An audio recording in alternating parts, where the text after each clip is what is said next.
Christina, welcome to the Tales of Leadership podcast. How are you doing? Hey, I'm well, Josh. You? I'm doing well. We always talk about right before I start a podcast, I always have the intro studio and we kind of talk through some of the struggles. And it's important to note that I just got back from the UK with my wife, so a little bit late. But thank you for taking the time and kind of going through your leadership journey, which is something I think we're both passionate about. So I'm excited to hear your story. And thank you for having me on, Josh. Yeah. So I think always a great place to start is to kind of get a barometer on how you view leadership, because we have everyone from DOD to entrepreneurs to C-suite executives, and leadership is usually always uniquely defined to the individual and how they went through their shared experiences. So the first question is, how would you define leadership?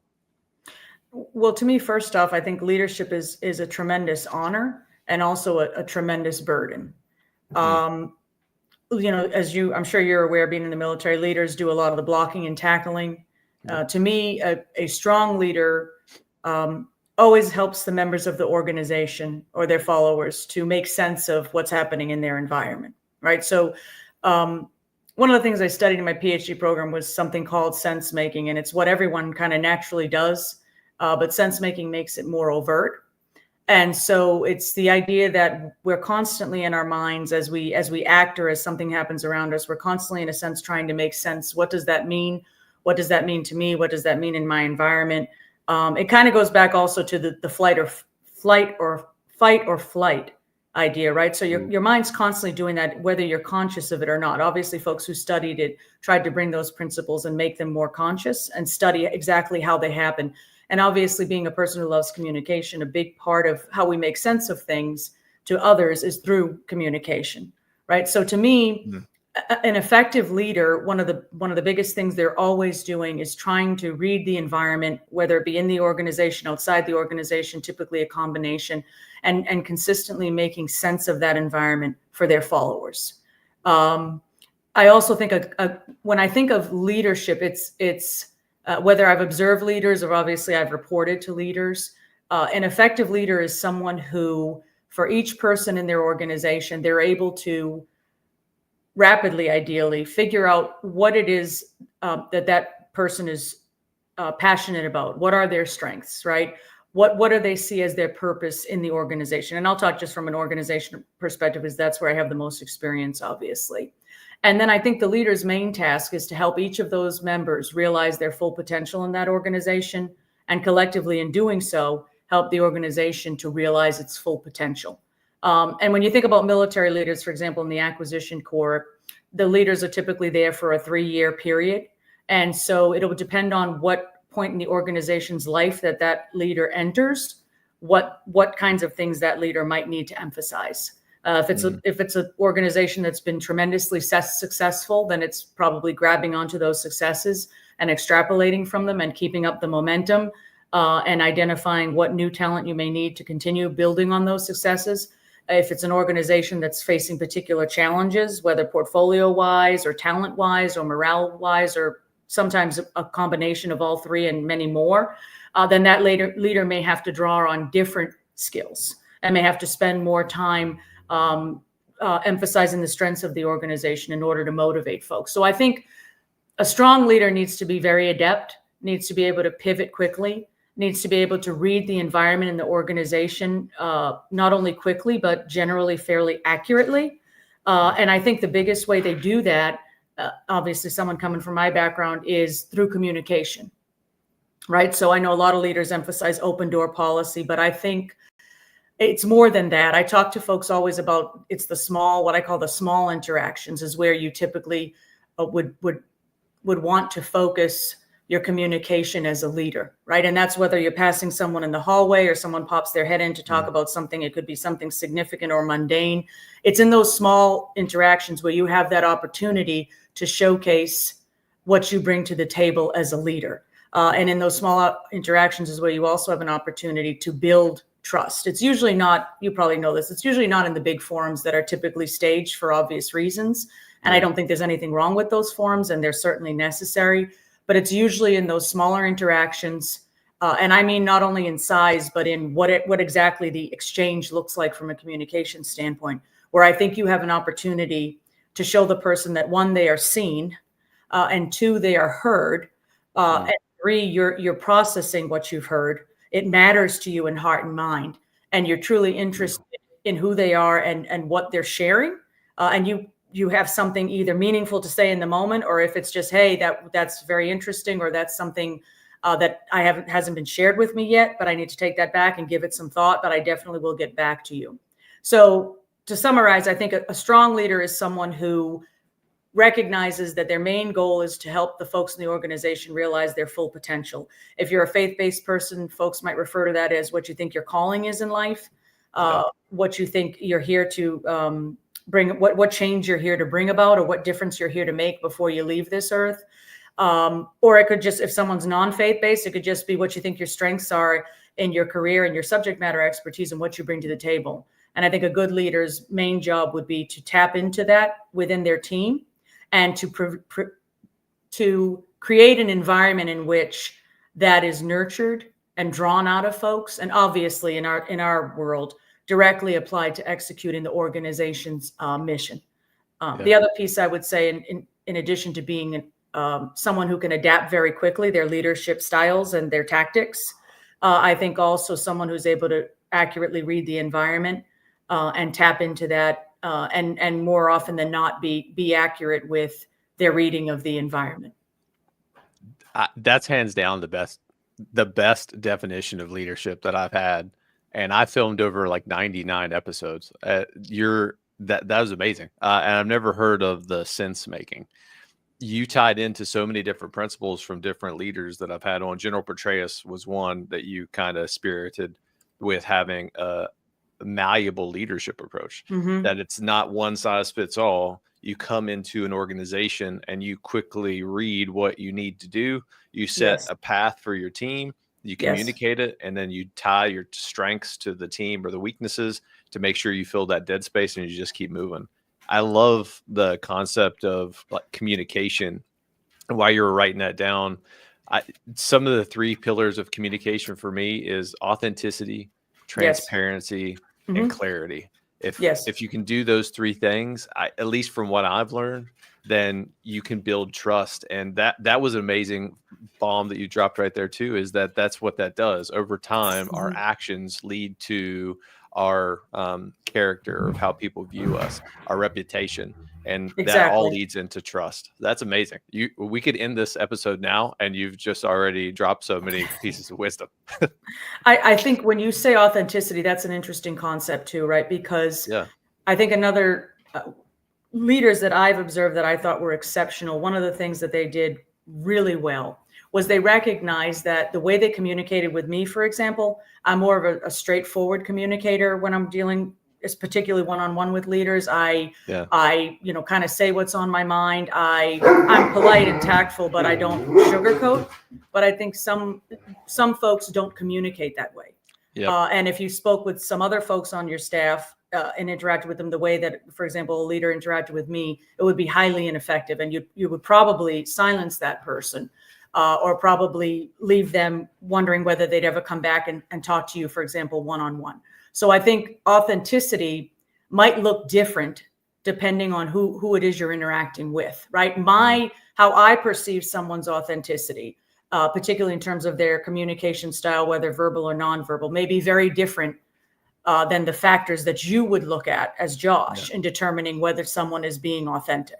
And that's where I said good leaders developing that ability to accurately read folks, read their comfort zone, read how much personal space they require, read how they communicate and what makes them comfortable and what makes them uncomfortable, and grasping that very early on, especially for the people that you work around regularly, like, for example, a leader with their staff, I think is absolutely pivotal, especially in the inception of a leader coming in.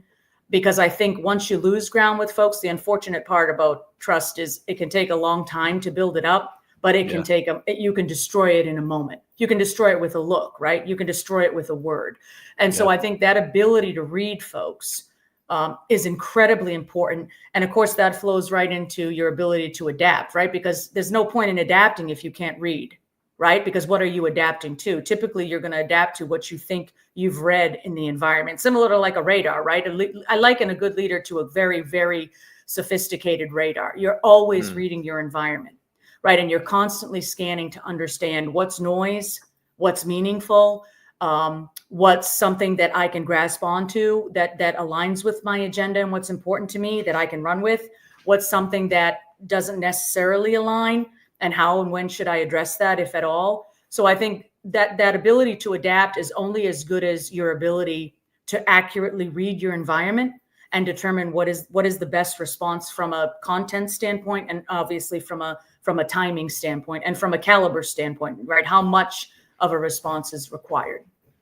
That's one of the hardest things, and that's always been a superpower of mine. And I don't know if that was learned through the military, of if you're a junior officer, of kind of like painting the picture for everyone. I started off in combat arms, so every year I would switch and have a new role, a new leadership position, like platoon leader in combat, platoon leader in garrison, Right. company XO, and I would keep doing that, and I'm still doing that up to this point as a senior major. But it's kind of unique because I work in SOCOM right now, and there were some organizational challenges. So I had to cover a position and go into another position, which is okay because the organization needed that. But I think over time and those reps that I've gotten, I've been able to read people like, and it's a literal superpower. I can meet you like face to face, and I can pick up on your emotions, and I can learn how to communicate with you.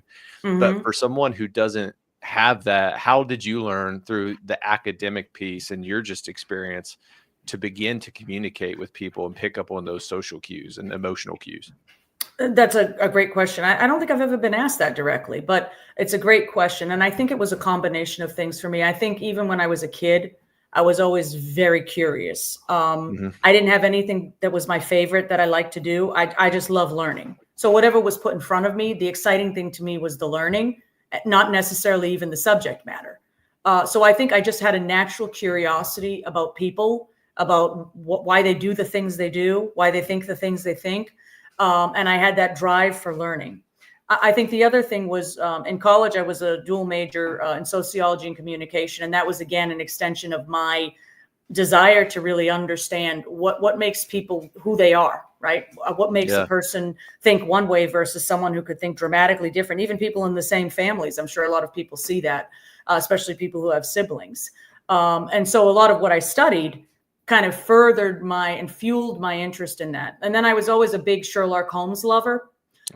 What I loved most about him was it was all about observation, right? So, so by the time I got into consulting early on, I was fortunate to have folks, all of the folks that I worked with early on in the boutique firm I went to in my late 20s, they were all much older in age, but also had different experience. Most of them were engineers or finance folks. A lot of them were engineers, former GE engineers. And so they had a different way of looking at the world.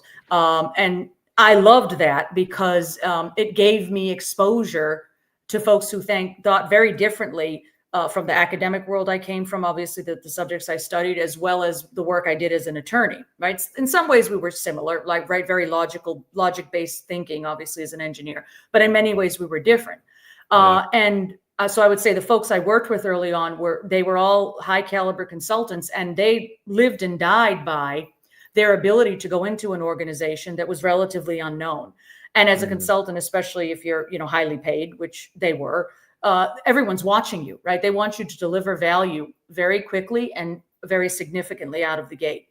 And typically you're not doing anything without people, right? I don't care what you're doing in an organization. You're not doing it without interacting with people to some degree, and typically to significant degrees. So I watched them, and we'd have many debriefs, which in the military we'd call them AARs, right? But they serve the same purpose, right? After every meeting, particularly consequential ones, but even ones that were typical, fairly standard, we'd all sit around and ask each other, what did you see? What did you hear? What do you think that means? And I would joke with folks, once I was more well-versed in it and I became more adept at it, I would joke, thinking back to what I called my old self. And I would say, I would leave meetings with them and we'd debrief, and I'd go, was I at, the same meeting you were in? Because I didn't see any of that, or I didn't pick up on, even half of that. And slowly over time, And we would observe each other as well. If one of the people was leading a session or a working session with clients or teams of folks, even down from the front line all the way up to SVPs and C-suite, we would critique each other. So one of us might sit in the back of the room, and in addition to helping, we would be assessing, and we would give very candid, polite and tactful, but very candid feedback. And I remember early on, the managing partner gave me feedback, which I try to think about to this day. He said, you were doing very well, but you don't realize that you saw the train 10 steps down the track, and you lost the audience at like step 3. And he said, I knew you weren't even aware of that. And so we would often give each other very detailed, constructive, helpful feedback. And then we'd spend, sometimes even after hours, we'd spend hours. If we ate dinner together, we'd then spend time talking about, again, what did you see? What do you think? What do you think so-and-so might do next? Or do you think there was an offline conversation that we weren't around for? And so I continued to hone those skills. And so as I'm doing this, right, I reread many Sherlock Holmes stories over the years, and I would see the parallels, right? And so eventually I would go into someone's office, and I'd try to get there a little early on purpose. And if they were nice enough to let me in, or if the admin let me in, I'd sit down and I'd just observe what was in their office, right? And I tried to get a sense of, in my mind, a very quick back of the napkin profile of this individual, right? What was important to them? What seemed to matter to them? Did they have quotes hanging on their wall? Did they have nothing at all on their wall? Were their blinds closed, even though it was daytime and they overlooked a beautiful field, or were they open? What kinds of furniture did they have in the room? How was their table set up? When their folks came in the room, where did they sit? Who did they sit next to? So in my mind, I trained myself to be a radar that, as I said, that was always turned on. So in my mind, I'm processing what's happening in the room at the same time that I'm thinking about what I need to do while I'm there, what I have to accomplish, my mission for that meeting, or whatever the interaction was, observing folks in the room, understanding the dynamics. Were certain folks, do you get a sense that certain folks are allies or not? All those things become critically important. And then they become the input, right? So I would gather all that information, mull it over in my mind. Hopefully I had some other folks in the room who were trusted people that I could bounce things off of later. Sometimes you do, sometimes you don't, depending on how you operate. And then I would mull that over. And when I came to what I thought were fair conclusions or reasonable, I would hold those conclusions. And those would be my input for the next meeting. And then, of course, in a meeting, it depends on your objective or your interaction. Sometimes I would not say much on purpose because I wanted the person in the meeting to wonder what I was thinking and maybe talk more and more and more, right? A lot of times when you're silent, people feel compelled to talk more. Yep. They may not want to, but they do. And so they share things that you otherwise wouldn't have learned from them. And other times, if I'm going into a meeting with a colonel and we think, there's a lieutenant colonel where there's something that's being held back that is really driving what we see on the surface, and I kind of sense it's there, the other shoe needs to drop, I might just show up for the meeting when I was not really supposed to be there because, one, that's unsettling, right? And then two, I might turn up the heat at some point because I want this person to show their cards. And oftentimes that's something hard for the leader to do directly, depending on their relationship with that person. And that's where someone like me can be tremendously helpful, because I can be that other person in the room who doesn't carry the same burdens, who has similar objectives, but can carry that water in a different way for that objective than that leader could themselves, right? And oftentimes it worked, right? The person would feel unsettled by my presence, wonder why I was there. You turn up the heat a little bit, and then all of a sudden they share the real thing that was bothering them about another leader, about an issue with a project. And I don't do that to put anybody on the spot. Let me clarify. The leader needs to have that information to be effective for the organization and to determine what needs to happen next. And if there's something bothering a person that's more on the emotional side of things and not on the logical side of things, that's as important as the logical. And so you need to get to the bottom of that in order for you to kind of get past that hump and then achieve what you need to for the organization, and also help this leader understand how to manage to that so that they can have that teachable moment and recognize that that's part of what they're doing, whether they were conscious of it or not, and help them move past it. So I would say leaders need to be constantly observing, ideally someone who's a lifelong learner or someone who's just passionate about learning and passionate about understanding people and why they do what they do and why they don't do what they don't do. Again, all with the goal of figuring out what is this person's full potential and how do I, as a leader, help them reach it. And in doing so, if you think about it in the aggregate, if you're doing that, at least with a lot of the key people in your organization, but ideally every person in your organization who presumably is there to deliver value, if you're doing that, then in the aggregate, you're helping the organization to realize its full potential. And that may be different for an organization depending on where it is in its life cycle. When I was, trying to get into college, my main goal then was getting into a good college. Once I graduated, then, my goals shifted, right? And my potential, I then kind of reached that azimuth. And once you reach that azimuth, of course, you're now able to see the next mountain. Whereas if you were still at the bottom, you can't see what's next. So I always said that once you achieve a certain success, the good part is, yay, I achieved it. The I guess kind of downside is now I see the next success or potential for success that is in front of me. That prior to that's me having the previous success, I would have never even been able to see. And that's where the lifelong learner becomes important, right? Because lifelong learners recognize it's not really about achieving a certain degree of success or reaching a zenith. It's the fact that the zenith it doesn't really exist and it never can really be reached because there's always something you don't know. There's always something you don't fully understand. And therefore, that means there's always something you can learn. So the best leaders I've seen are folks that are humble in the sense that they recognize that, they're in that seat because they've accomplished a great deal. And certainly they know quite a bit. Otherwise, one would assume they're not there. But there's also things that they still have yet to learn. And so I've learned tremendous things from the leaders I've worked with, even though I was often there to help them lead. I never, in my own mind, I knew it was a two-way street and I always treated it as such. I was there to help, to teach as much as I was there to be taught. And in a sense, I was like, wow, this is like a free education in a sense. More than that, I'm actually getting paid to continue to be educated by watching leaders in action. Because as someone who's gone through many programs, I'm not shy about saying this. There's only so much you're going to learn from books. There's only so much you're going to learn being in controlled environments with other students and professors. To me, the biggest learning happens by interacting with folks kind of raw and natively, right? And going into those interactions with the mind of, I'm here to learn as much as I can because that'll help me realize my full potential and it will better equip me to do whatever mission is in front of me. And my mission is typically helping leaders and members of organizations be effective so that the organization can be effective. There's so much wisdom in there. And it's funny too, that we share a lot of similarities. So my bachelor's degree is in criminal psychology.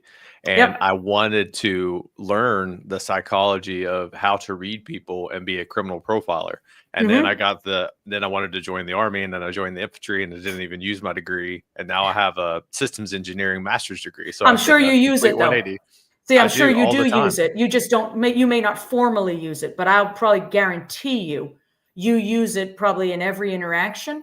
And your task would be to try to draw the subconscious and make it conscious, to start to figure out what are the things you're doing that you almost do naturally through education and through practice, so that you can compartmentalize them and package them in ways that make them accessible to others who may not have the same background and experience, but who are certainly in need of those kinds of skills.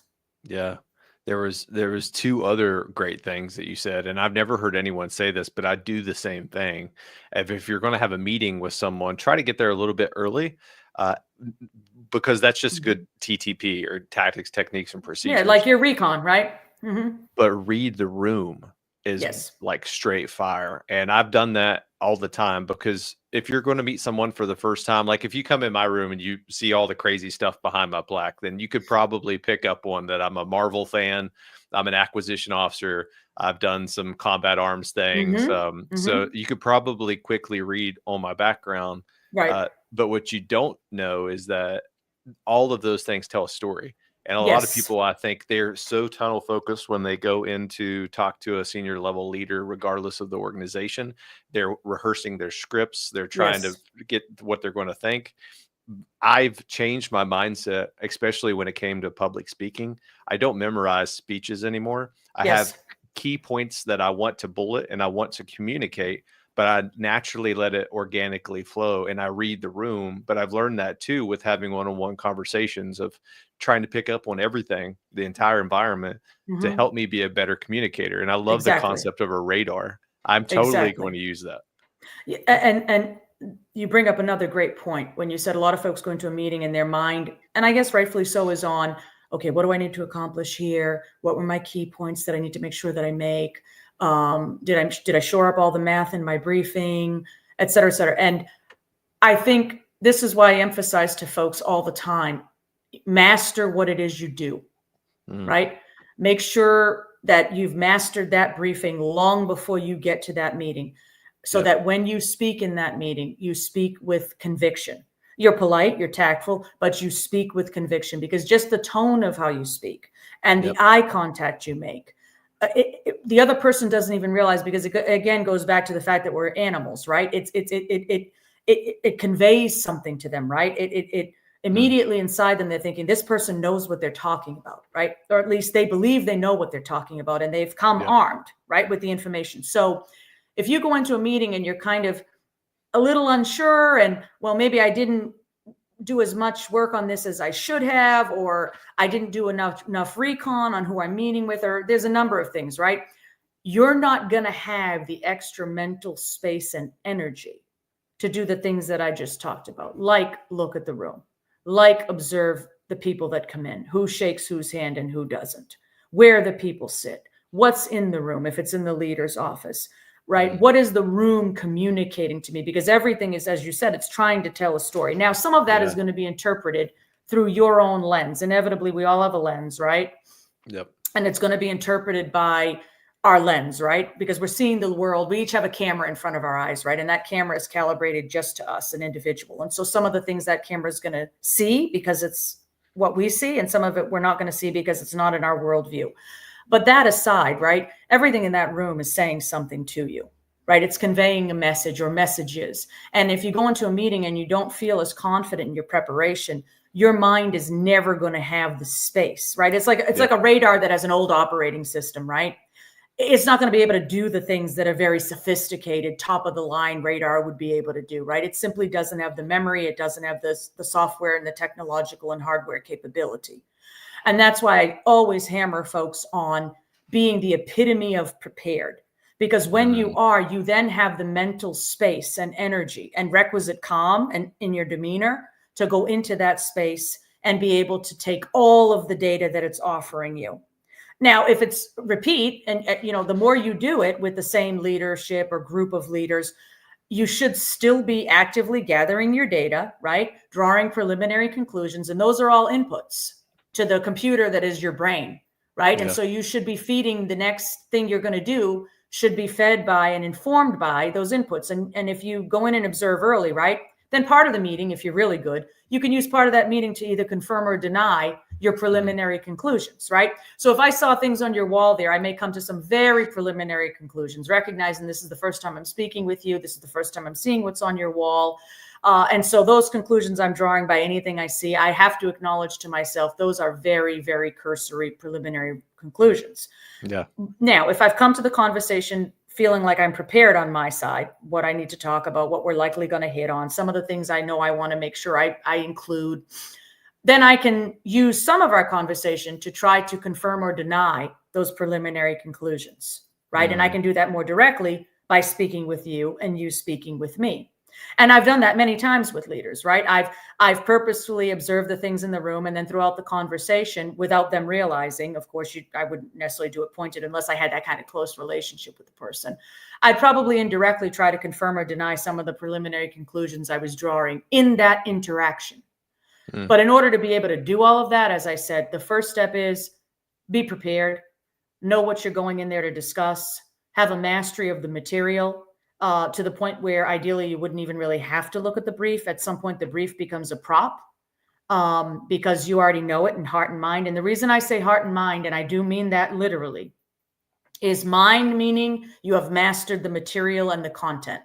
Now, this is where my legal background comes into play, right? You mastered your argument. You've anticipated the likely counter argument. Yeah. You've developed your counter argument.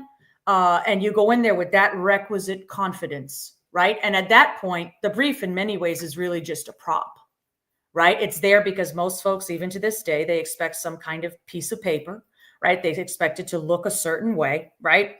But if you really know what you're doing, you end up having a dialogue with that leader. And unless it's a really, really technical brief where they've got to look at like an eye chart and it's about a number and a decimal point, you should find through that conversation that the leader is looking less and less at that brief and more directly into your eyes as they're speaking to you and as you're speaking to them, right? So brings me to another point, which is when I go into meetings, I always ask folks before we even start preparing, what are your measures of success for the meeting?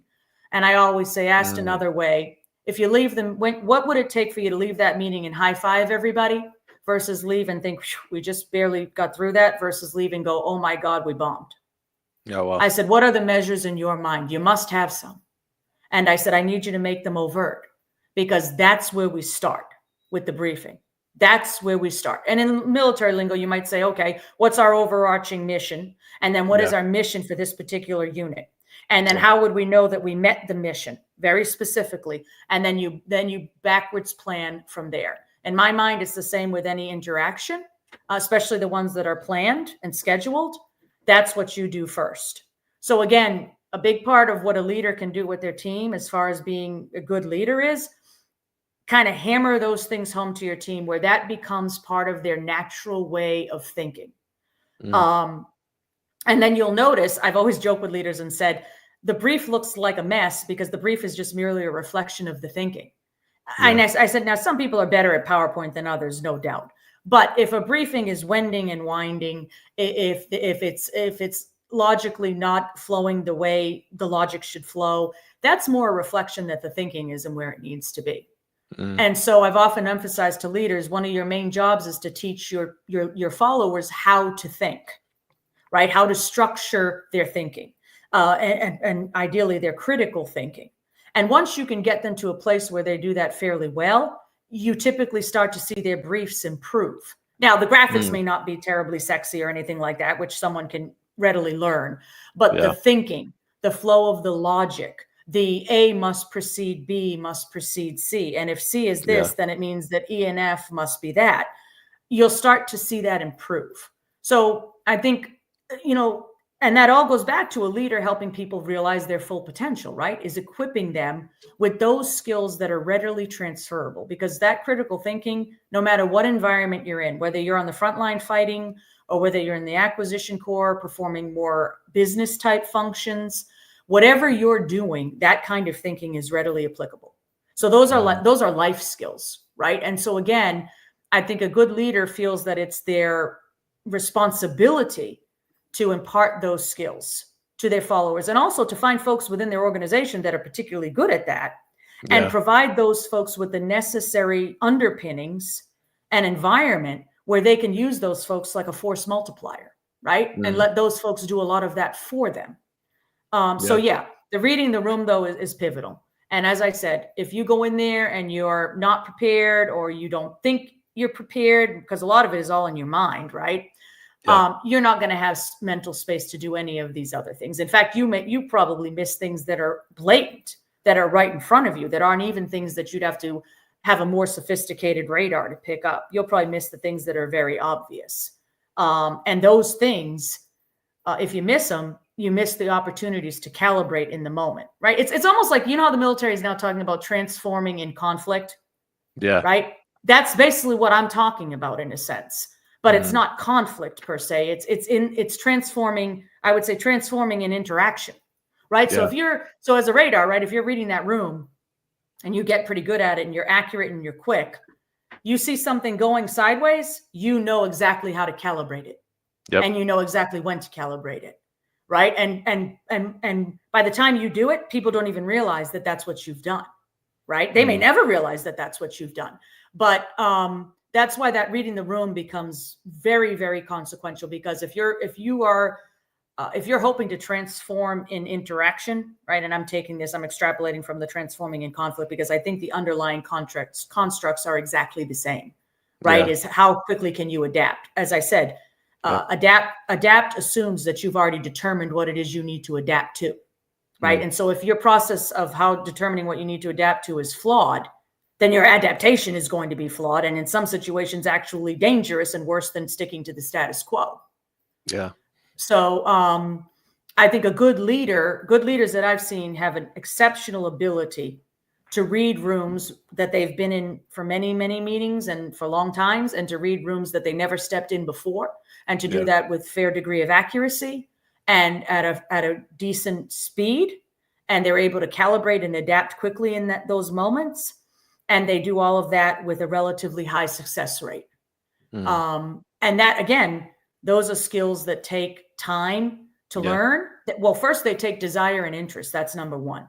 If you don't have the desire and you don't have the interest, I mean, you could have the best person in the world teaching you. So first it takes the desire and an interest, and then it takes the dedication to want to do that. And then, of course, as you see small successes coming from that, you get more confident, right? You get more practiced in what you're doing. You kind of learn the process in your mind of take these outputs from this meeting that are preliminary conclusions, use them as inputs for the next interaction, recognizing that some of them are preliminary, probably more like research questions, and some of them you've seen so many times with this person that you can squarely say it's a hypothesis, and you're fairly confident that that's one of the attributes of this person in terms of their thinking or how they just approach how they interact with the world. Right. And you're constantly using those outputs as inputs to your next interaction. And over time, you'll find that in your mind, you've amassed quite a data set of very clean, very repeatedly validated data that you can then use to continue to hone those interactions, again, to achieve what it is you think you need to achieve as a leader. I love podcasting because I just naturally do these things, but you have a clear framework methodology in place that anyone can take this and repeat the same steps. Yes. But I love that. And one of the things that I've had a mentor tell me is that you have to care, prepare, then execute. If you care about a position, I think that's the hardest thing too. Cares the heart, prepares the mind. There's another thing that I've learned throughout my career. I call it the rule of Triple H, head, heart, hand alignment. If you can see it in your head and you can create an emotional intrinsic connection, something that will actually make you motivated and inspired, then your hands will just naturally do the work. And I've always kind of thought it through that lens, head, hand, heart alignment. But I love how you kind of frame that, and then you tie it back in to this radar framework, which is awesome. Yep. It's funny. We're 40 minutes in and I haven't even asked you any questions. Oh, I'm sorry. No, it's great because you've just naturally explained so much of what I do as a leader. And I've learned over time, but I've never been able to put it into words. And you've said it beautifully. You need to write a book on that. Oh, maybe that's coming. But something else you said that kind of I wanted to hone in on was the head, heart, hand. The ancient Greeks talk about ethos, pathos, logos, right? So ethos is appealing to someone's values and ethics. Yeah. Pathos would be like, it's directly the root of the word, like pathetic, right? Which really is about, it's a feeling oriented thing, right? So pathos would be appealing to their emotions and their feelings. And then of course, logos is appealing to their logic and reason, right? Yeah. And effective communication typically would be able to hit on all three, right? Yeah. But this again goes back to your ability to read the environment, right? Because if I inaccurately characterize your values, right, I might be tapping into values that you don't espouse to at all. In fact, values that may be diametrically opposed to your values, right? So again, I think all of those things are great, but it all goes back to, it's like what we do in the military, right? Detect, recognize, identify, right? You can't recognize until you detect. You can't really identify accurately unless you've detected accurately and recognized accurately, right? So certain things necessarily precede others. And so I think in order for a communicator to understand, hey, if I'm talking to Josh and I'm trying to employ principles of ethos, pathos, and logos, well, first I have to have a pretty good read on Josh, because the ethos, pathos, and logos levers that I may push may at worst be the opposite, and may at best just be, apathy, neutral, didn't get me anything, I didn't win anything, and I didn't lose anything. And so I think a lot of it does come back to being able to accurately read people.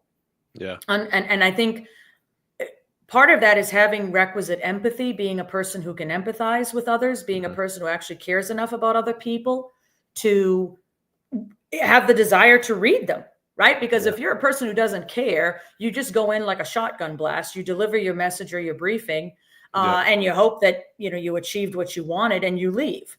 But I think part of being an effective reader of people is having a requisite degree of care and empathy. Not and empathy obviously is very different than sympathy, and trying to put yourself in that person's shoes as best as you can, because no one can do that one-to-one. And anyone who says they can, I think, is either not being totally genuine or is probably a little bit delusional. You can't do it perfectly, but you can try, right? And it's in the effort whereby you pick up on these little cues, right? And again, because communication scholars always talk about, way back in the day, they thought communication was as simple as giving someone a needle. You deliver your message and the person gets it exactly as you intended. And very quickly that was debunked. And we recognize that the message, the efficacy of the message is as much about the sender as it is the receiver, right? And so then that begs the question, what do you know about your receiver? And I don't just mean the cursory, here's their title, here's what they did in their career. I think it's much more nuanced than that. Those things aren't really going to get you to knowing what levers to push and how much to push them and when to push them and in what forums to push them and what other folks should be around when you push them, or ideally wouldn't be around when you push them. So I think going into each interaction and each relationship, no matter how, where it is in its life cycle, whether it's at its infancy or it's very mature, being genuinely interested in getting to know that person and kind of understanding their life story and understanding things that they made them happy, things that they struggled with, things that they pushed through. All of those things that person brings to that briefing with you. They never leave those things outside of the room. They bring all of that with you. They bring the whole person to that interaction. And so your job, if you want to be an effective communicator, and in turn, I think the best leaders are also very effective communicators, your job is to really try to understand that person as best you can from their vantage point. Yeah, I think leading the whole person is a foreign concept to a lot of people, especially in leadership nowadays, is that they're focused solely on like the metrics. And I talk about this a lot of like transitional versus transformational leadership. Transitional views people as objects to get to where you want to go. Yeah, transactional, yes. Yeah. And then transformational. It's a mere transaction. Like you are a necessary cog in my process to get me to my end state. So I'm going to use you in this way, and I'm going to use you in that way, and I'm going to use, and you see, the problem with that is, again, it's irrespective of the person's, what is their real potential and what is that gold in them that you can unlock, right? Sometimes the gold might fit your little cog agenda, but I would guess most of the time it probably doesn't, right? And people know instinctively, again, we're animals, right? We feel it. We know if someone is just using us, and that's really, in a sense, I think that's a pretty flagrant word for transactional leadership, but they're using us, or they're genuinely interested in bringing our best to the table. And part of their job as a leader is figuring out how to unlock that and how to make it a force multiplier for the organization. Now, that's not to say there aren't situations that require transactional leadership. And that's where 100%. I get back to the adaptive leader. Sometimes, based on the timing, the op tempo, what needs to be achieved, and the urgency of it and the importance of it, transactional leadership may be what is required, right? But a good leader would also know, again, gathering their data, using it as inputs to the next interaction, they would know when that situation was occurring, and they would know what to do in that situation, right? And they would have the skill set to enact tactics that are typically endemic of a transactional leader versus a transformative type of leader. You see what I'm saying? I love that. Yeah, no, 100%. And it kind of goes back to the same concept of, I call it TNT, transitional versus transformational. And then there's a middle ground there. If I'm in combat and I have to make a decision, then I'm probably going to have to be a hammer And Yes. people won't like what I have to do, but it's a decision that has to be made instantly, or the consequences and likelihood is very high. So it's Right. based on risk. And if I have the time to kind of do the shaping operations, to clearly communicate, to make sure that I'm sitting empathetically with someone, at least Yes. understanding like where they're coming from, but still holding them accountable. And I think a Yes. lot of people nowadays too, they view you hit the nail on the head, the sympathy versus empathy. I don't Hmm. think they clearly define empathy correctly, because empathy Yes. means, hey, I can view it from your standpoint, but we have a standard in the organization. And if you don't hit that standard, it's my job as the leader to hold you Yes. accountable. But I Exactly. also should be held accountable. Right. And if you don't have a proper gauge via empathy as to where that person's at, you don't know how much of a delta exists between where they're at or Mm. where they see themselves at and whatever the issue is, for example, and where you need them to be for the organization's good. Right. Yeah. So again, it all comes back in a sense, it's kind of goes back to the garbage in, garbage out when you're thinking about a Yep. traditional process or data, right? If I you had have a flawed math data, teacher tell me that. yeah, if you have flawed data from the beginning, then everything that data touches and feeds, it's Yeah. almost like the flaws become more and more exacerbated as you move down the chain of interaction and logic, right? Mm. So by using empathy, you're able to at least get it as good a handle as any person can, because you're not that person, where that person's coming from, and understand where they're coming from, and then determine how much of where they're coming from is really all that different from where you're trying to move the organization to go, and Mm. getting a handle on if there is a delta, how much of a delta is there? And is it a bridge too far? With some folks, it may be. I think that's probably more rare. Yeah. Usually it isn't a bridge too far. And part of the leader's job, in addition to the other things I've said, is to figure out when the bridge is too far. And maybe the person would be, their attributes and their potential would fit better in another organization, or the bridge isn't too far and it's going to take the work of the leader to help that person get there. And that may be anything from assigning a mentor or putting a person with somebody that you know would work well with them and has the requisite attributes and talents to Yeah. really tap into where that person is to get them where they are. In the law, it's funny, we talk about in torts, they talk about the soft skull, right? What meaning, like if you rear end a person and they end up having catastrophic head injuries from a simple bumper hit, you take the plaintiff as you find them. Too bad. Hey, they had a soft skull. So Oh, wow. the same thinking I apply is like you have to take the person as you find them, not Mm. as you wish they would be or as you in your ideal world pictured them as being.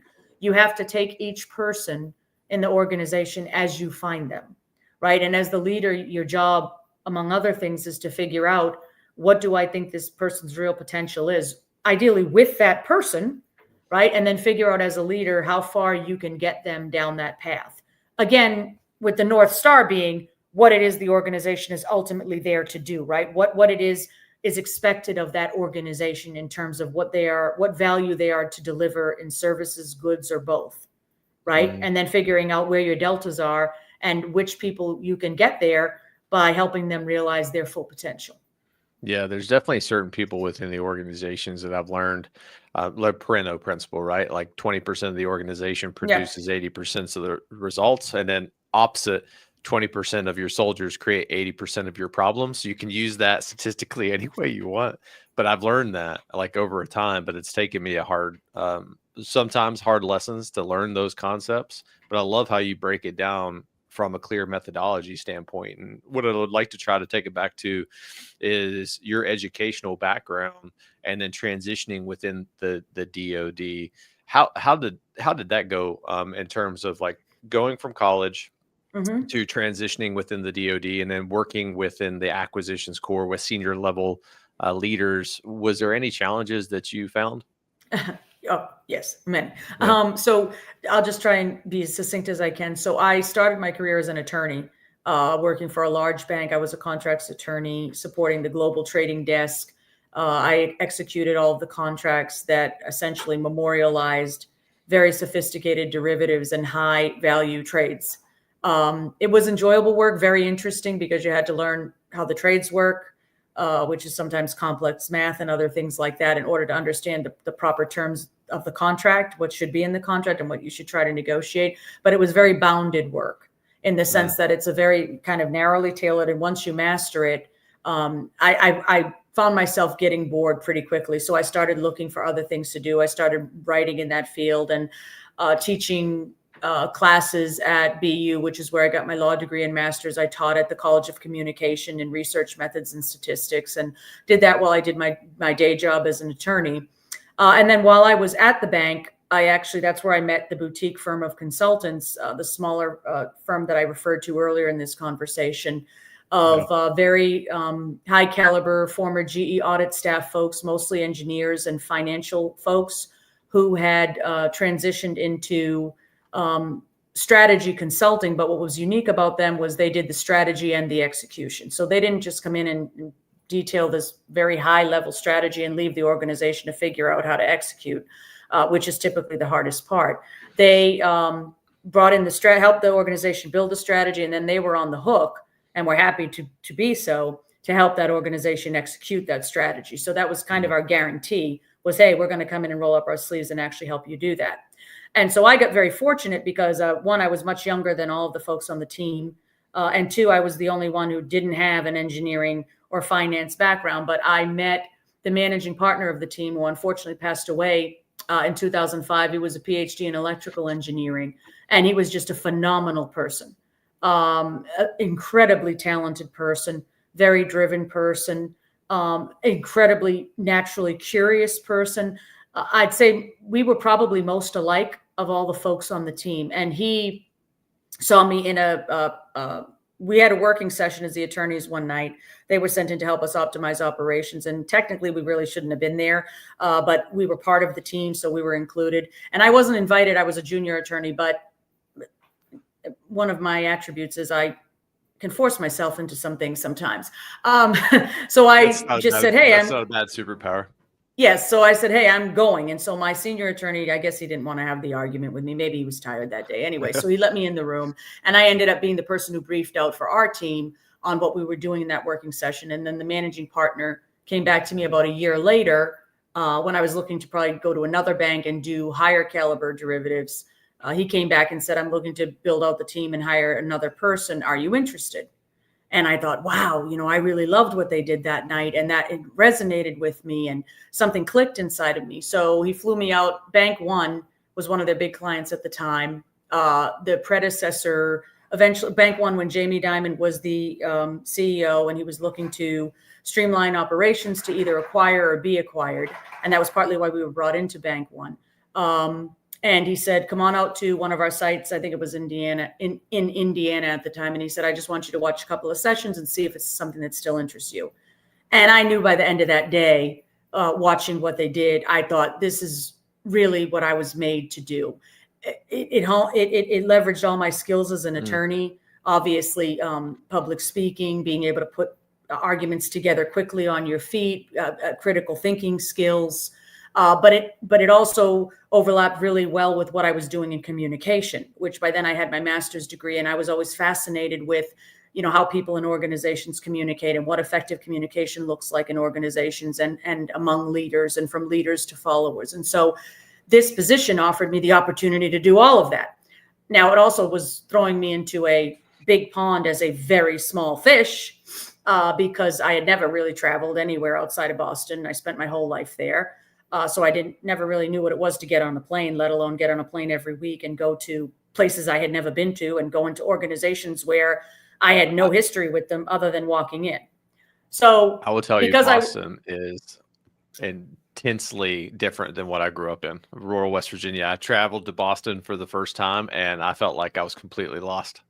Right. And it's, relatively speaking, a very metropolitan, obviously, but a small city. But I had never left there. I had all my education there. My whole family was there. We didn't really travel as a family. So there I was, going from, a very kind of, and I don't mean this in a bad way, provincial life, to getting on planes every week, taking connecting flights, because Boston was, and still is in some ways, sorry, Boston out there, but it's a terrible airport to fly in and out of.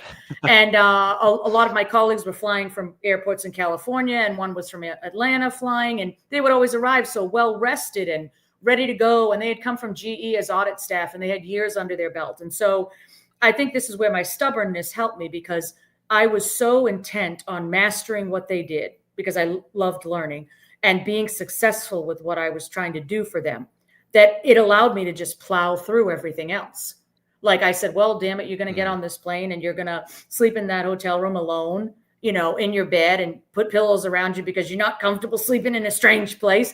And you're going to do whatever it takes within reason, obviously, appropriately, to be successful. And I learned very, very quickly because I was thrown in the deep pond. And also because those folks, we were tight knit. We did very high caliber work and we were constantly going, but we were tight knit. And Kenneth, the man who ran the company, to this day, I still hear his words and they ring true to this day. And this is now going on, close to 30 years ago now. All the mentoring and the time that he spent with me, and all that I learned from all the clients that I worked with all over the country, because we worked with very big clients, but we worked with everyone from the frontline folks who were executing, for example, processing the checks in the bank, to the senior level, SVPs and the guys running, operations. So I naturally related to people at every level because I never went in thinking I'm smarter than you or I know this better than you do. I went in with a learner's mindset of, you guys know this work. Now, you may not know how to optimize it. Maybe you don't know the specific techniques that I've learned and I've honed, but you're the experts on what you do here. So my job first is to learn what you do and to help you do that better and to help you realize your full potential. So I worked with frontline folks who never were comfortable speaking in front of anybody about anything. And I helped them develop the courage and the knowledge to get up and do presentations in front of VPs and SVPs. And what gave me the most joy, and even now thinking about it, it makes my heart happy, was to watch people who never thought they'd do that, never thought they were the kind of person, in a sense, who deserved to be doing that. And I remember watching them, from the back, of course, doing their briefing, what we would call a briefing in our world.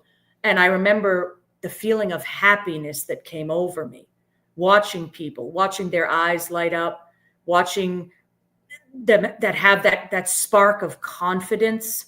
And when they were finished and then fielding questions and watching the VP clap for them and knowing that they did that, I realized in that moment, in a sense, that was my calling. I was never one that liked to bask in my own light, although I'm sure some people probably would think that looking at my background or what have you, but that was never me. I was much more of an introvert naturally. Yeah. And I never wanted the limelight. Now I would take it if it was required for me to do my job because it was part of me doing my job. But I was never one. I'm not one to run out in front of the big group and get in front of people. It's not my natural tendency. And so it solidified in me in that moment. I can still see myself at Bank One in Phoenix at that meeting. I could see the room and what everyone was wearing and the woman that was briefing. But in that moment, it really drove home to me that my passion was helping people dig deep inside themselves and see their potential and help them draw that out. And then seeing the satisfaction and the happiness on their face once that became real for them. And then, of course, watching them go, right? And watching them reach that, as I said earlier, that next zenith, and then seeing all that was in front of them that they would have never seen prior to that.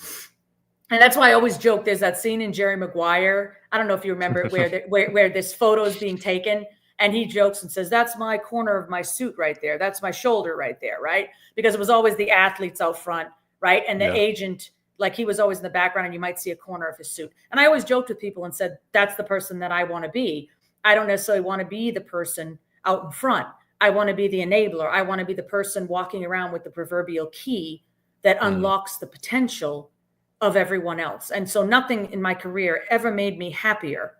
No, my accomplishments as well, personal accomplishments and professional, none of it ever made me as happy as that day that I stood there and I watched that woman brief, knowing where she started and knowing where she was in that moment and seeing the happiness on her face and how proud she was, and an appropriate level of pride in that moment. And that's when I knew that's really what I wanted to do. And my job from that point on was to continue to gather skills and continue to educate myself formally and informally to make myself the best I could be at being that person that enables others to realize their full potential, and in doing so collectively to have an organization realize its full potential. So I went from there to I left that small consulting company after 2 years because I started my PhD program. And after the first year, we were doing so much international travel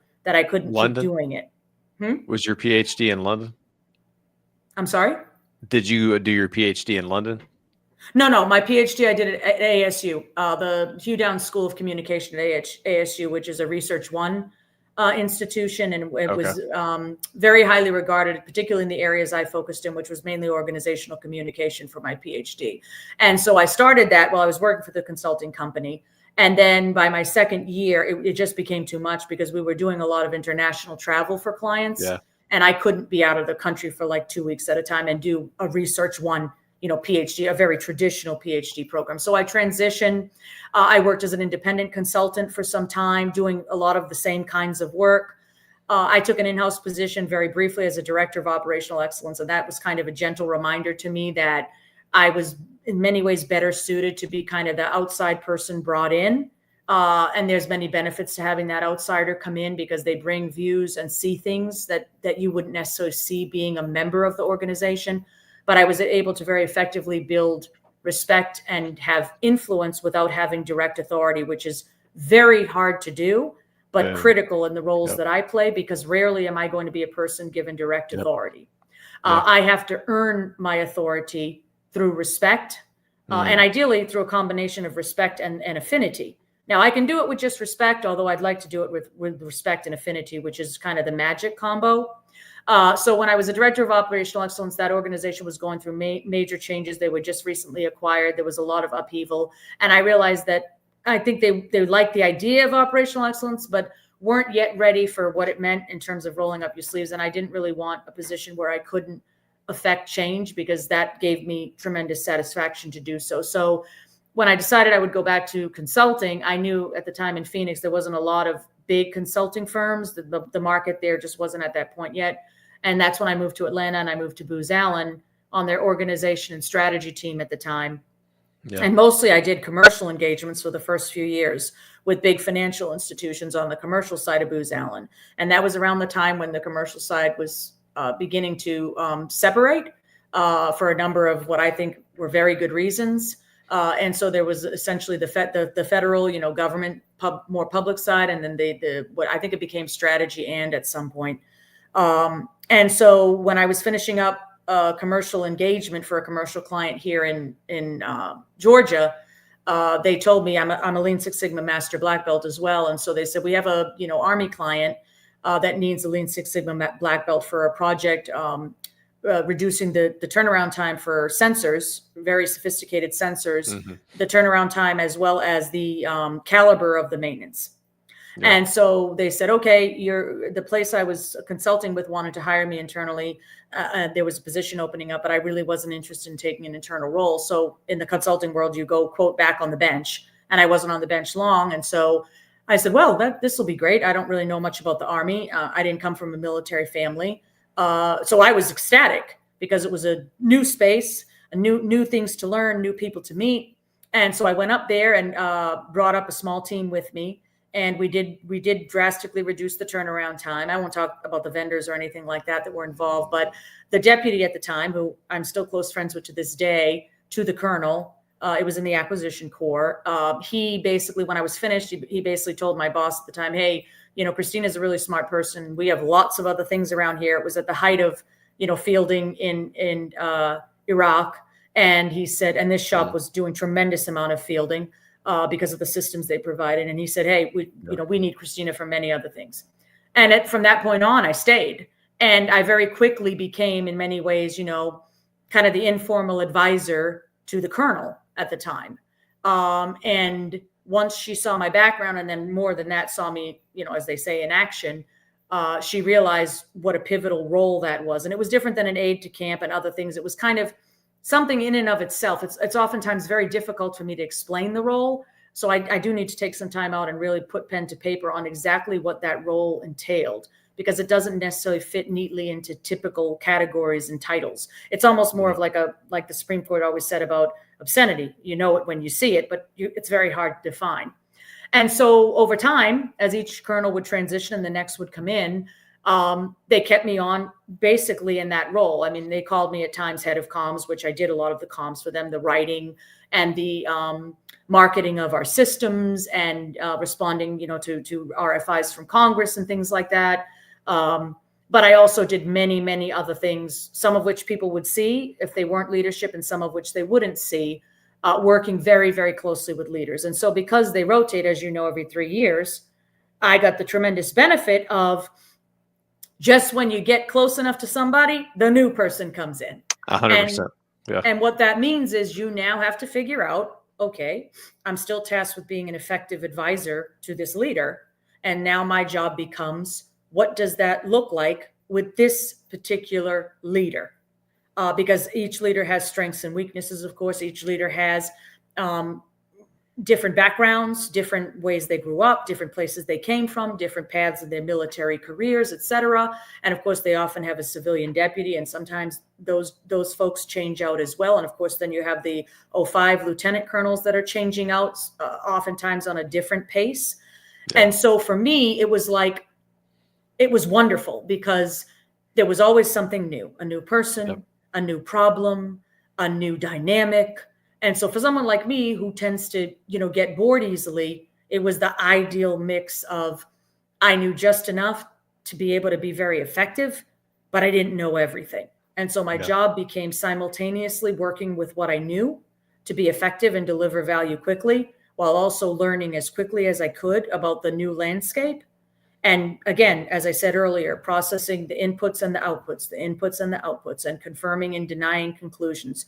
It was just a constant process in my brain, and in some ways 24/7, right? Whenever I was awake, that function turned on. And especially, of course, once I hit the actual workplace. And then, of course, through COVID, adapting with, now I've always been remote, although at times I would travel up to DC more than others, depending on the op tempo and what we were working on. But of course, being very effective in a remote fashion as well. And so not only did I have to kind of secure authority through influence to a degree, oftentimes I had to do that in a remote fashion. So when I was on site, I knew those moments and those interactions had to be even more impactful, because I didn't have the luxury. So in some ways, it's a luxury to be around every day. But in some ways, it's also a tremendous burden, right? Because in some ways, you kind of fade into the background. You, in some ways, can go native, as they call it. And so you put on blinders without even recognizing that you have. So I think there was a benefit to being present, but not being present, especially in the role that I was enacting. And so over time, I just continued to hone that. And I was always a person, I'm generally an introvert in many ways, but I have a tremendous interest in people and why they do what they do, why they think what they think.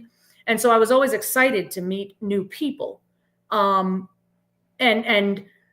get to know them and get to know their life story. So I tried to spend as much time with leaders and their people. I always joked and said, if you really want to know how an organization operates, don't go to the formal meetings. Go to the bathroom, go to the break room, stand by the copier, go and sit with the secretary, who, by the way, I believe the secretaries and the admins, those folks play pivotal roles in many ways, right? Yep. So go to those places. That's where you'll observe people, and maybe I'll make up a word here, in their realest moments, right? And that's what I wanted. I wanted to deal with the genuine data, not the transformed variables in structured meetings. I wanted to see people raw, right? Because that's where I needed to start. So oftentimes, and because I was sometimes the newcomer, if someone saw me in the bathroom, you could see they were wondering, who is she and what is she doing here? And then they'd strike up a conversation and I'd talk with them. And again, two reasons. Genuinely, I wanted to get to know that person because I'm genuinely interested in people and I care about what they're thinking and their life story and what they bring to the table. And then also I was doing my data gathering because that was part of what I needed to do to be effective in my job. And so it was funny, I built very strong relationships with many clients from the front line to, senior levels. And I think part of it was I came from a background where my parents were not very formally educated. They were very successful people in their personal lives with my family, and they were very successful professionally as they went through life. But they always instilled in us that it's about a person's character. It doesn't matter what degrees they have. It doesn't matter how much they've accomplished career-wise in their life or not. It's about who they are as a person. Are they a good person? Are they a person of character? And so they didn't see color. They didn't see rank. They didn't see degrees.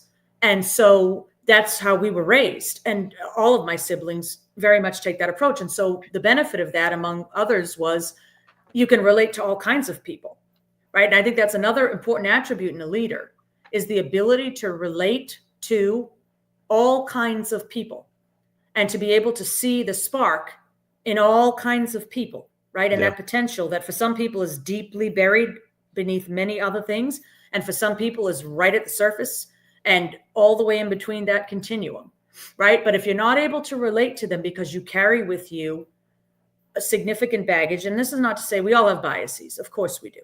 But if you're the type of person that thinks that the only person who can say something smart is a person who has a degree, and oh, by the way, in a certain area, then you're going to find it very hard to relate to many different people, right? Yeah. And it's going to come through in how you interact, your verbals, your nonverbals. People feel that. They may not understand what they're feeling, which makes it dangerous, but they'll have a reaction to it, right? And then that subconscious reaction, that's the most dangerous one in a sense for a leader, because people won't even know where it came from, but you'll feel the effects of it. So I never judged people on paper, what they did or didn't do. Again, I'll go back to my joke about the soft skull and the plaintiff. I tried to take people as they came and to interact with them in a way that they could relate to. And this isn't to say being a phony, because I could never, like when I worked in the South, I didn't do what I saw other people do. I didn't put on a fake Southern accent, because I said, you know what, no one is going to believe I'm from Boston. I'm from the North. My demeanor says it. My aura says it. I wouldn't insult people by pretending that I have a drawl. I don't have a drawl. I never will have a drawl. But I certainly can respect people, and I can relate to them, and I can learn about their background. And I'm sure, being human beings, both of us, we will have things in common by the fact that we share the fact that we're human beings. So this isn't to say that someone should be disingenuous.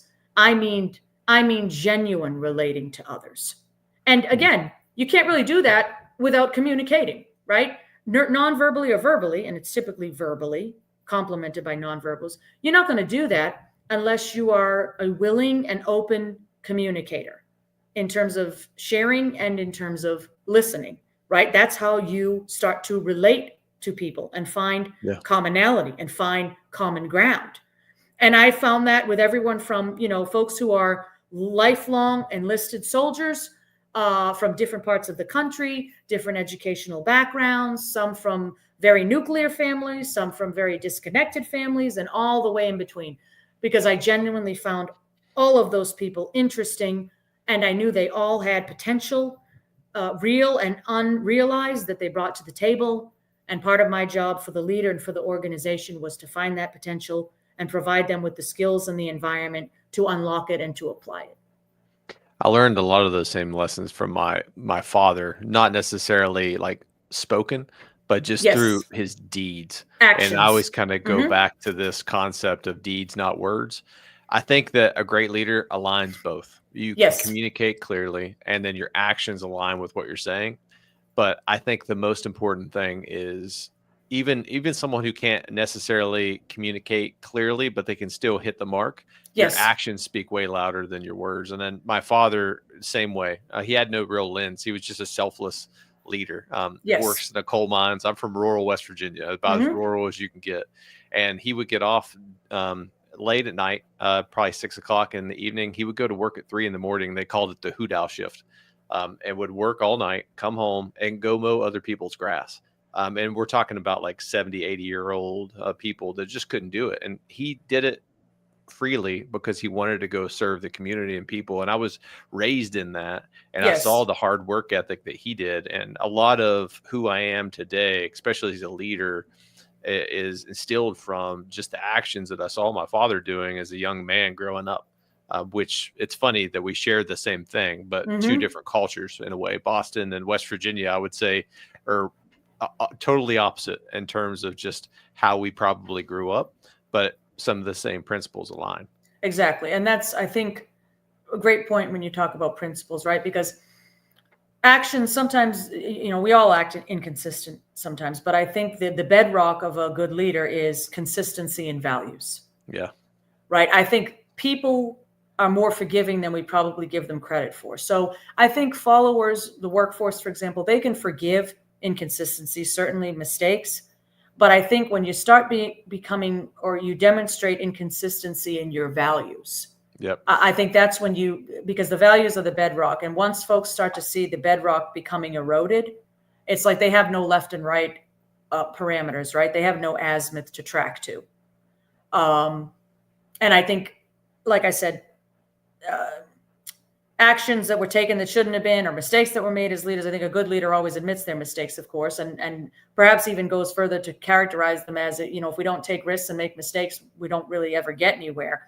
But I think when you become inconsistent with your values, or you're unclear on your values, or your values are case by case. And what I mean by that is you have certain values when it comes to this person, but with others, they're markedly different. I think that's when a leader, all else in a sense goes by the by, good, bad, success or failure.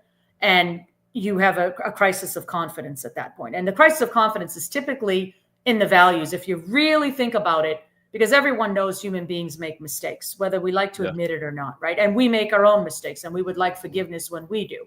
But I think when someone is inconsistent or has an agenda with regard to their values, I think that's when there's a real a schism between the leader and the followers, when that becomes evident. And then you run into real deep-seated problems that go well beyond, the fixing goes well beyond tactics. Yeah, I think if you have that consistency of values throughout your career, you'll continue to grow. But at a certain point, if your actions don't align with your words, you're going to tap out at a certain point, because people just can't respect or trust you, because you've eroded that, especially over time.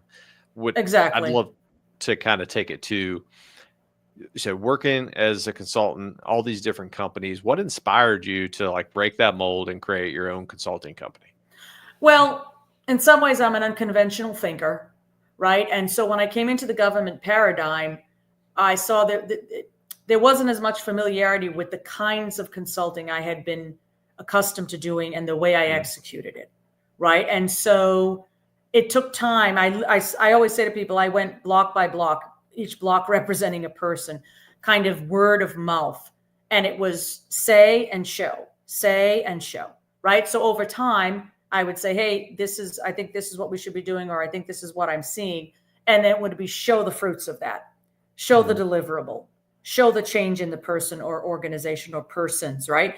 And so over time, the clients I worked with closely kind of got used to that way of delivering, that way of thinking, that way of delivering, in a space where in the acquisition core, it's a lot of, staffing of folks, right? And rightfully so, you need people to perform certain functions, right? There was less of what I was accustomed to doing, which was coming in and simultaneously serving in an advisory role, but also executing and generating tangible value. Now I caution, advising is value. Oh, it's very much, especially if you have a good advisor and you know how to use an advisor, it's gold. But doesn't necessarily always manifest itself in a way that someone can hold and touch and feel, right? A lot of interactions don't, but they're certainly very meaningful, and you certainly never forget a lot of them, especially if they weren't particularly good, right? But there's no way you can necessarily memorialize that unless you've audio and video recorded it like we're doing, right? But even if we had this conversation as a sidebar and the only two that ever knew we had it was the two of us, it would still be impactful. It would still have meaning. It would still deliver value. So I think what I was bringing was somewhat not as common. And so I had to break down a lot of barriers in thought, in culture, with other contracting entities that weren't necessarily familiar with what I was doing. And some folks are drawn to something that's not familiar. They're excited by it and they want to understand it. And some folks are scared of it and they don't want to understand it. Or they understand it, and what they see, they don't like. So it ran the gamut, right? I was bringing in some ways a different paradigm, albeit all in one person, but a somewhat different paradigm. And I liken it to with what some of the defense quote tech disruptors are doing, right? Yeah. They're coming in with a very different approach and a very different paradigm. And they're delivering value in compelling ways, but in somewhat different ways, right? And so there's a learning curve that goes along with that. And so you have to be very good at doing two things in parallel: executing and generating value in ways that the organization can understand and in ways that they will label as value added and good. But at the same time, almost directly in parallel, you're changing mindsets, right? And I'll give you an example. That deputy I referred to earlier, that we became very good friends, and we're still very good friends this day. It took him time, and he later on admitted to me that it took him time to understand how to use me, where to use me, and the real value that I brought, because it was very different than what he was accustomed to. And again, it didn't make it good or bad. It was just different. And so it was working with folks over time, and again, taking them as they come, right? So as I got him to a certain point in that evolution, I kind of knew when he was at the point to hear the next thing I was going to say. And I knew if I had said that thing 2 or 3 weeks earlier in 5 or 6 meetings prior, at best, he wouldn't have understood it. At worst, he wouldn't have agreed with it. So I had to kind of read where he was and know when he would reach kind of the next point where he could hear the next thing I needed to say. And it would resonate with him, and it would fit within the process he was kind of building in his mind along with me, right? And so I had to time that. And of course, where he was in his timeline was different than the colonel he was the deputy for, right? That person's timeline was different. So my interactions with that person had to be gauged by where they were along that continuum. And that was at times very different than where the deputy was. So imagine you're juggling all these things, and you're juggling people that work closely together, and yet they're in two different places with regard to you and your presence and what you're trying to do. And so again, I go back to the radar example, right? I had to read these folks constantly. And I had to know, well, the deputy's at this point in the evolution of that thinking. So now I can share with him this particular thing. And I'm fairly confident that he's going to hear it as I intend. He's going to mull on it, and he's going to come to the conclusions, ideally, that I would like him to come to. And so I had to constantly be reading that, because, as I said, it's like shooting, right? If you shoot too soon, you warn people. If you shoot too late, they're already gone, right? So the timing becomes absolutely, the timing, the content becomes absolutely critical. And in my role, because it wasn't a traditional role that fit in any one particular peg, that the ability to do that well was basically life or death for me, in a sense, right? Because I was in a role that wasn't terribly common, that people knew very quickly had access to leadership. So you're for some people you're a threat, for some people you're a hero, for some people you're in between. A role that people typically understand is probably better paid than some of the other positions by what you know of the role and what you know of the person in the role, right? So for many reasons, you're right in the proverbial crosshairs, for good and for bad. Right. And so you need to, I liken it to, like, in the Matrix with the laser lines, and they had to navigate through that thing. In a sense, that's what I was doing. It was mostly mental work, right? In my mind, and trying to get in the minds of others to know at what given point in time where those lasers were, because they constantly moved, and I had to get through them. Right. And in doing so, get the people through them to the other side. And then when we got to the other side, there was yet another field of lasers, right, that we had to conquer. So I actually, it was the best thing that could have ever happened to me, because as you go through that, you pick up battle scars. You run into folks who just simply don't want you there. And now you're battling against, a disingenuous agenda. And then, of course, you're battling against genuine agendas. And then you've got folks who are completely on board, and they recognize the value, and they know what you're trying to do. And so you constantly are managing those dynamics as well. So you're operating on many planes, right? Horizontally and vertically. And they're all interconnected in some way. And so there are levers and interdependencies that you're also trying to monitor, right? Because you have to have a grasp of that at any given moment. Because oftentimes in my role, like I said, in some ways you're always on the precipice, right? Because everything around you is swirling, and in some ways uniquely to you. And I was ever aware of that from my earliest days in consulting, because in many ways, we experienced that when I was thrown in the big pond, right? And I had to figure that out early, and in many ways the hard way. So by the time I got to working with Acquisition Corps, I had already been through a lot of it. I had a lot of the battle scars, but of course this was at a whole new and different level. And so I kind of feel some affinity to some of those defense tech disruptors, although they're bigger now, some of them. But they were trying to do a lot of what I was trying to do on an individual level to a degree. They're doing it on a grander scale, right? They're coming into a paradigm that a lot of folks are very wedded to, and I don't blame them.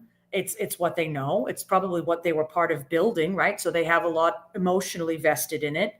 And they're trying to bring in not a totally new approach, but an approach that's different enough that it causes everything from unrest and discomfort to, yay, it's finally happened, and everything in between, right? And that has to be done on a certain tempo, in a certain way, with A logically preceding B, logically preceding C, although the space between A and B may be much shorter than the space between B and C, and on, right? And it's being able to accurately gauge that, that would likely be the difference between wild success, abysmal failure, and just kind of, hey, we're just, we're kind of going along steady state. I love where we're at, like within the acquisitions core right now, because I cut my teeth in PO aviation.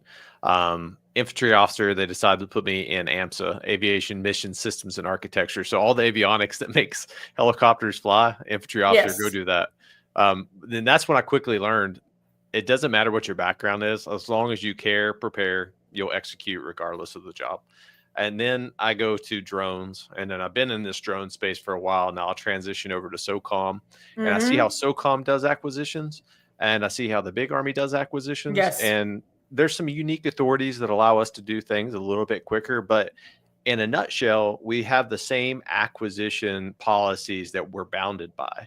Yes. But I can move so much faster because I'm willing to think outside the box. What leverages or what policies do I have that'll allow me to get to yes, versus like the old way of thinking, the status quo way of thinking in the acquisitions core is that, hey, we can't do this because of policy B. Okay, no, but how can we do that? And trying to frame that cultural mindset. I love how you talked about that, adding value in the short term, which is really like the climate, I think, because that's easy to manipulate in the short term, like the small but the long term wins. Yeah. And they have to run roughly. Yeah, they have to run roughly in parallel. And people, we are very much cause and effect human beings, right? It goes back to nature, right? Touch the stove, you get burned, right?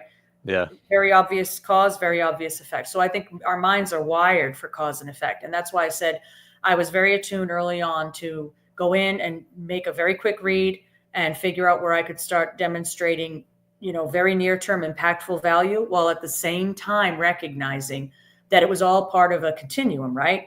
Once someone felt that kind of value, then it was, okay, that's, you've met that mark, but it's opened up another aperture, right? And so you've got to bring people along, and you've got to bring them along. And again, you have to be someone who's actively listening, right? Because a lot of their feedback was very reasonable, good feedback, right? And regulations exist for reasons and things like that. So you can't be throwing baby out with bathwater, because very few things are black and white like that. Very, very few things are black and white like that. So I think it was just knowing the right balance. And really the only way you can really know that is having that desire to understand the people you're working with and for, and who are following you, and hearing them, taking them as you find them, and recognizing that, one of your goals is really to find that potential and figure out how to unlock it in ways that are beneficial to that person, and ideally in ways that are beneficial to the organization's mission. And then you find that once people start to feel that cause and effect in those positive ways, it almost becomes at some point a self-fulfilling prophecy, if and until something from the environment comes in and wildly derails it.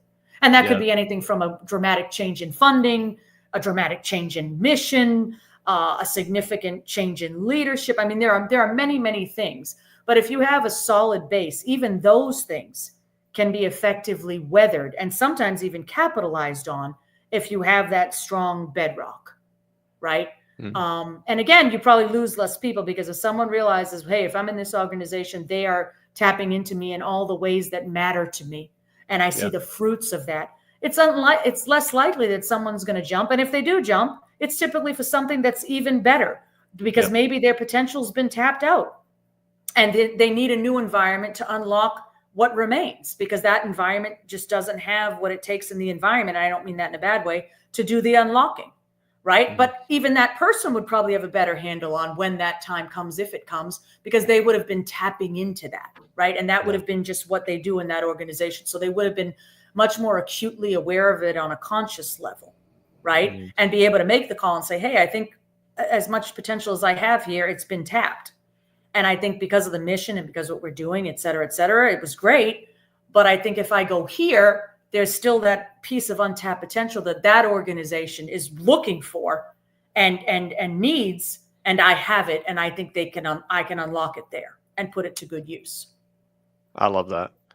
So as you started this consulting company, did you start realizing certain trends that were in each one of the organizations, or were they completely different?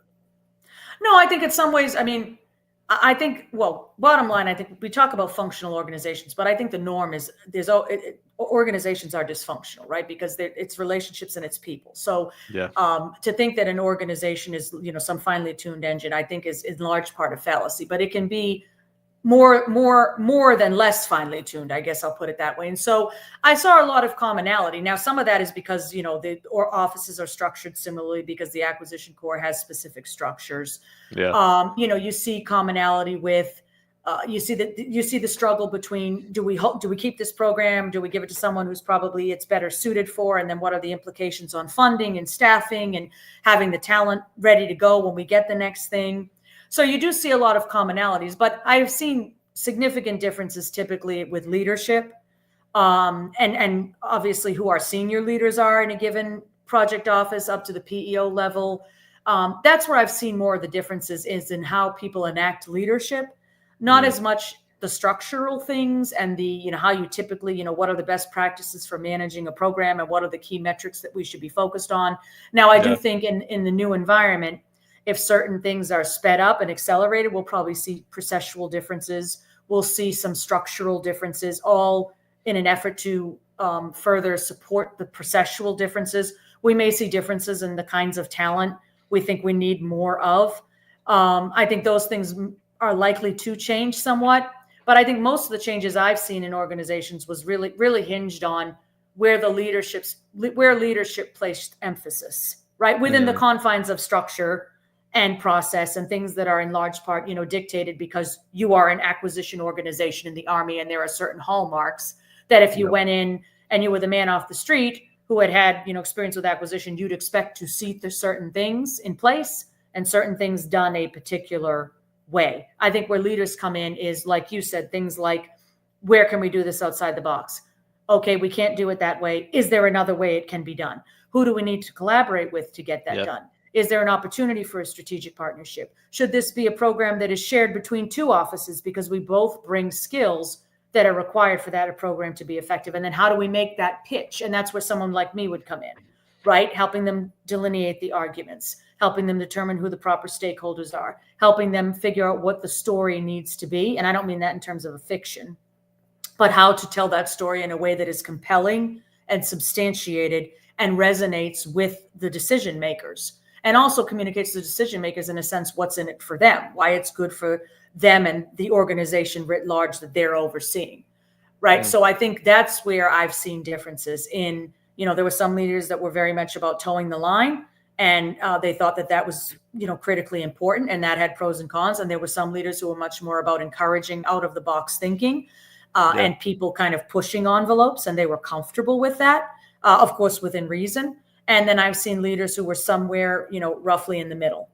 But that's where I've seen the most differences is how the folks running the shops execute and what it is that's important to them. And of course, where they come in the organization's life cycle, right? I think an organization, I liken it to a person, right? We all have times and seasons in our lives. And I think organizations also have seasons. And so I think, it depends on what season that organization is in its life. When that leader comes in, they may need to emphasize, maybe an organization that was operating too loosely, and maybe one of their first tasks is to rein it in. And that's going to require different skill sets as a leader than if you came in and, you were operating an organization that, generally told the line and was operating at a very high level and successful. Well, now you're dealing with a very different kind of organization. Just like if you were dealing with a very successful person, and you were negotiating with them, you'd probably take a different negotiation tack than if they were kind of coming to you asking for something. So I think a lot of it is also getting a gauge on where that organization is within its lifespan. Yeah. Because it has a lot of the attributes as a person, right? It has things it does well. It has things it doesn't do so well. It has a history. It has people who have championed it. It has people who probably, don't know anything about it, and people who may hate it, right? So it's very much like a person. And that's how I've always thought of an organization, is it's not very different from a person, right? It experiences a lot of the things that an individual would. And it has its baggage, and it has its successes, and it has its traumas, and it has its Achilles heel. And the job of the leader is to kind of figure out, okay, I'm coming in at this point in this organization, and get a handle on where it is in its life cycle, and determine what skills I bring as a leader. How do I need to apply them, and when do I need to apply them? And what are my measures of success? What am I looking to achieve through the application for this organization for the time that I'm here? That's great analysis, and it's taken me a while to kind of figure that out. When I first came into my very first company command, I had a clear framework of what I wanted to bring in, because I saw where the organization was going. We were getting ready to deploy for Syria, but we were on a be prepared to deploy for CENTCOM, so we could go anywhere within the CENTCOM AO. So we were kind of planning for that. So I had a specific agenda that I went in, and then I quickly learned that, hey, this agenda isn't going to be executable. I need to be more malleable. And then I transitioned to another company command, and I went in there with what does the organization need? And I looked at that, and I stood back, and I figured out what they needed from me as a leader. Yes. And then I violently executed that towards that direction. And I've always adapted that mindset, especially in acquisitions now. When I come into a new role, I'm at a senior APM level position. When I come into a new portfolio, I look at it where it's at within, like you said, the season, and where the organization's at, and what can I do that's most value add? Do I need to completely shake up the status quo because there's a log jam, or do I need to just take the systems that are already in place and optimize them better and expand our organization? And I love that. That's critical feedback. And I think, some inputs to that would be, they always do the command climate survey. I think, the management by walking around is critical for that. And I know I've seen a lot of leaders do that. And it's funny, sometimes when they're doing the command philosophy, some of the briefing is about the values, of course, which I think is critical. But I think there's a right timing for that too, right? Because your command philosophy probably has a myriad of things that could potentially apply to a number of organizations.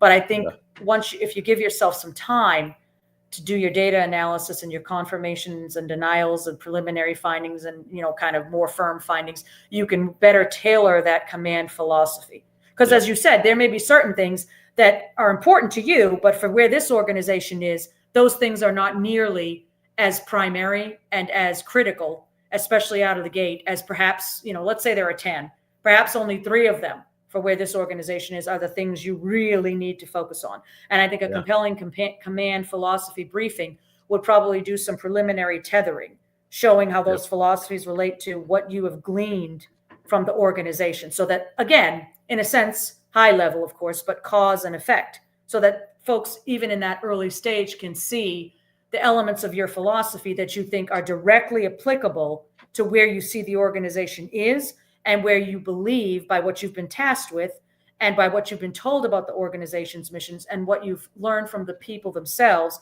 is where they want to go during your tenure, right? So I think even doing something like a command philosophy would be well informed by some of the things we talked about earlier, the critical observations, the empathy, so that you kind of understand the proverbial lay of the land, and what tools to grab from your toolkit. Even though you have 100, you may find that you only need to use 3 at inception. And then maybe halfway you change those tools out because you recognize they've served their purpose. The nails have been hammered, and now you need to do the painting. So now you're working with paintbrushes and paint. Doesn't mean the other tools in your toolkit weren't important. It just means now where you're at in the process, they're not required anymore. But I have to let you know, Josh, I have to run very soon for an appointment that's at noon. That's what I was texting. I don't know. I can't remember. I'm sorry how much time we allotted. So I have a tendency to go way over. So let's Oh, just kind of me cut too. to the very end. Same 4 questions I ask for everyone. I call these the Okay. killer bees. So Yep. be brief, be brilliant, be present, and be gone. So the first question I'll just kind of quickly introduce is, what do you believe separates a good leader from a great leader? Heart and mind, desire to lead. I love it. All right. Question 2. What is one recommendation of a source material that you would give to someone who's listening to this podcast to be a better leader? There is a very it's not necessarily directly about leadership, but it's strategy, and there's a lot of leadership principles overtly and covertly included in it, and it's called Strategy. It's a really thick book, and oh gosh, I think it's Lawrence Friedman, but I'd have to go back. I will put that in the notes to you.